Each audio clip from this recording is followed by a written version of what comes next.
നമസ്കാരം. മലയാളി വാർത്തയിലേക്ക് സ്വാഗതം. കൂട്ടത്തോടെ ഡോൾഫിനുകൾ ചത്തുപൊങ്ങുന്നൊരു കാഴ്ച. അതിന് കാരണമായി പറയുന്നത് കൊച്ചിയിലെ കപ്പൽ അപകടത്തെയും. എന്തായിരുന്നാലും കപ്പൽ മുങ്ങിയതുമായി ബന്ധപ്പെട്ട് സർക്കാരിന് 10,000 കോടി രൂപയ്ക്കടുത്താണ് നഷ്ടപരിഹാരം ആവശ്യപ്പെട്ടിരിക്കുന്നത്. വിഴിഞ്ഞത്ത് നങ്കൂരമിട്ടിരിക്കുന്ന കപ്പലിനെ അടക്കം പിടിച്ചകത്തിടാനുള്ള ഉത്തരവാണ് ഇതിലൂടെ പുറത്തു വരാനിരിക്കുന്നത്. കേരള തീരത്ത് പലയിടത്തായി തിമിംഗലവും ഡോൾഫിനുകളും മറ്റ് ചെറു മത്സ്യങ്ങളും ഒക്കെ തന്നെ ചത്തടിഞ്ഞതിന് പിന്നിലെ കാരണം അതെന്തെന്ന് അന്വേഷിച്ചപ്പോൾ വളരെ വ്യക്തമായി എവരുടെയും മനസ്സിലുള്ള ഉത്തരം തന്നെയാണ്. അന്ന് മുങ്ങിയ കപ്പലിൽ നിന്നൊഴുകിയ മാലിന്യം തന്നെ ആയിരിക്കും ഇതിന് പ്രധാന കാരണം. കപ്പൽ മുങ്ങിയ മെയ് 25 മുതൽ 5 ഡോൾഫിനുകളും 1 തിമിംഗലവും ആലപ്പുഴ തീരത്തും, ജൂൺ 26 മുതൽ 2 ഡോൾഫിനുകൾ തൃശൂർ അഴീക്കോടുള്ള മുനയ്ക്കൽ ബീച്ചിലും ചത്തടിഞ്ഞിട്ടുണ്ട്. ഇതുകൂടാതെ കണക്കിൽപ്പെടാത്ത മറ്റനേകം. ഇതിനെ തുടർന്ന് മുനയ്ക്കൽ ബീച്ചിൽ ഡോൾഫിനുകൾ ചത്തടിഞ്ഞതിന് പിറകിലെ കാരണമെന്തെന്ന് അന്വേഷിച്ചപ്പോൾ MSC എൽസ 3 കപ്പലുണ്ടായിരുന്ന രാസവസ്തുക്കൾ മൂലമാണോ എന്ന സംശയം തന്നെയാണ് ബലപ്പെടുന്നത്. അത് സൂചിപ്പിച്ച് ചാലക്കുടി DFO സംസ്ഥാന പരിസ്ഥിതി കാലാവസ്ഥാ വകുപ്പ് ഡയറക്ടർക്ക് റിപ്പോർട്ട് കൊടുത്തിട്ടുമുണ്ട്. മെയ് 25-നാണ് MSC എൽസ 3 എന്ന ചരക്ക് കപ്പൽ തോട്ടപ്പള്ളിയിൽ നിന്നും 14.6 നോട്ടിക്കൽ മൈൽ അകലെ വെച്ച് മുങ്ങിയത്. ജൂൺ 26-നാണ് ആദ്യത്തെ ഡോൾഫിൻ്റെ ജഡം കടൽ തീരത്ത് പൊങ്ങിയത്.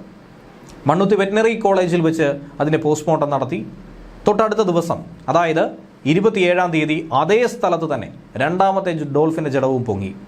അഴുകിയത് കൊണ്ട് തന്നെ സാമ്പിൾ ശേഖരിക്കാനായി അന്ന് കഴിഞ്ഞിരുന്നില്ല. ആലപ്പുഴ തീരത്ത് ഡോൾഫിനുകളും തിമിംഗലവും ഒക്കെ തന്നെ ചത്തടിയുന്നു. ഇതിന് കാരണം കപ്പലിലുണ്ടായിരുന്ന കണ്ടെയ്നറുകളിലെ രാസവസ്തുക്കളാണെന്നുള്ള സംശയം ബലപ്പെടുകയാണ്. നേരത്തെ തന്നെ ഈ ആക്ഷേപം ഉയർന്നതാണ്. ഇതിപ്പോൾ കൂടുതൽ ബലപ്പെടുന്നു. ഇതിന് പുറകെ തൃശ്ശൂരിലും സമാന രീതിയിൽ തന്നെ ഡോൾഫിനുകൾ ചത്തടിഞ്ഞു. ഈ 2 സംഭവങ്ങൾക്കും പ്രധാന ബിന്ദുവായി നമുക്ക് എടുത്തു പറയാൻ സാധിക്കുന്നത് കൊച്ചിയിലെ കപ്പൽ അപകടം തന്നെയാണ്. ഈ സംശയം കൂടുതൽ ബലപ്പെടുന്നുവെന്നാണ് DFO അയച്ചിരിക്കുന്ന കത്തിൽ സൂചിപ്പിക്കുന്നത്. ഈ മാസം 1-ാം തീയതി തന്നെ ഇതുമായി ബന്ധപ്പെട്ട കത്ത് അയച്ചിട്ടുണ്ട്.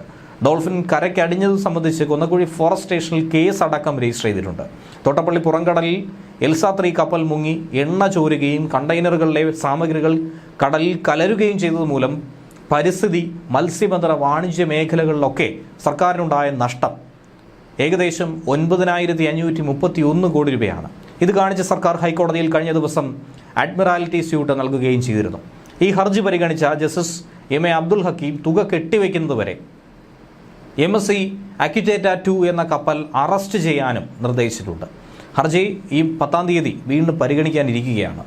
മെയ് 25-ാം തീയതി 643 കണ്ടെയ്നറുകളുമായി എൽസ 3 മുങ്ങിയതിനെ തുടർന്ന് അപകടകാരികളായ കണ്ടെയ്നറുകൾ അടക്കം കടലിൽ വീണു.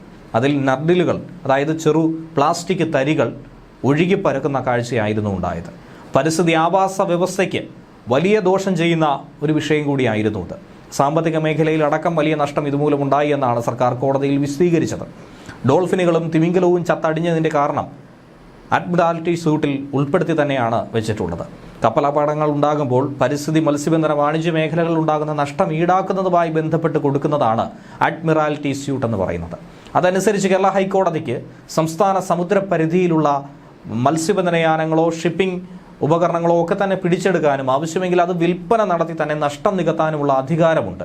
ഇതിൻ്റെ അടിസ്ഥാനത്തിൽ തന്നെയാണ് ഇപ്പോൾ വിഴിഞ്ഞത്തുള്ള അക്യുറ്റേറ്റ 2 എന്ന കപ്പലിനെ തുറമുഖം വിടുന്നത് തടയണമെന്നും അത് വിൽപ്പന നടത്തി സംസ്ഥാനം ആവശ്യപ്പെട്ട നഷ്ടപരിഹാരം ഈടാക്കണമെന്നും സർക്കാർ തന്നെ ആവശ്യപ്പെടുന്നത്. തുടർന്ന് കപ്പൽ തുറമുഖം വിടുന്നത് 10 വരെ തടഞ്ഞിരിക്കുന്നു.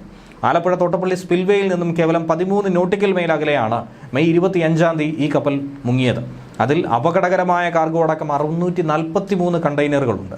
ഈ അപകടത്തിൽപ്പെട്ട കണ്ടെയ്നറുകളിലൂടെ സംസ്ഥാനത്തിന്റെ പരിസ്ഥിതി, ജൈവ, ആവാസ, മത്സ്യബന്ധന, പൊതുജനാരോഗ്യത്തിനൊക്കെ ഉണ്ടായിരിക്കുന്നത് വൻ നഷ്ടം തന്നെയാണ്. തീരദേശ മേഖലയിൽ ഉണ്ടാക്കിയിട്ടുള്ള മലിനീകരണവും നാശനഷ്ടങ്ങളും മത്സ്യബന്ധന മേഖലയ്ക്ക് വലിയ തിരിച്ചടിയായി മാറിയിട്ടുണ്ട്. അതുമൂലമുണ്ടായ സാമ്പത്തിക നഷ്ടം, അവശിഷ്ടങ്ങൾ നീക്കം ചെയ്യൽ, മനുഷ്യ വിഭവശേഷി തുടങ്ങിയ ഇനങ്ങളിൽ സർക്കാരിനുണ്ടായ ചിലവ് എന്നിങ്ങനെ 3 വിഭാഗങ്ങളിലായിട്ടാണ് ഈ 9,500 കോടി രൂപ കണക്ക് കൂട്ടിയിരിക്കുന്നത്. 61 കണ്ടെയ്നറുകളാണ് ഇതിൽ കരയ്ക്കടിഞ്ഞത്. മറ്റുള്ളവ കടലിൽ മുങ്ങിയെന്നും മറ്റു മേഖലകളിലേക്ക് ഒഴുകിപ്പോയെന്നും കരുതുന്നു.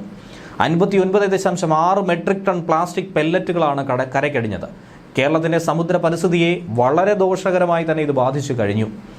സമുദ്രമേഖലയിൽ ഉണ്ടായിട്ടുള്ള പാരിസ്ഥിതിക നഷ്ടത്തിന് 8,626 കോടി രൂപയും പാരിസ്ഥിതിക സന്തുലനം നിലനിർത്താനുള്ള നടപടികൾക്ക് 378.5 കോടി രൂപയും മത്സ്യബന്ധന മേഖലയ്ക്കും മറ്റുമുണ്ടായ നഷ്ടം നികത്താൻ 526.5 കോടി എന്നിങ്ങനെ കണക്കാക്കിയാണ് ആകെ മൊത്തം 9,531 കോടി രൂപ സംസ്ഥാന സർക്കാർ ആവശ്യപ്പെട്ടിരിക്കുന്നത്.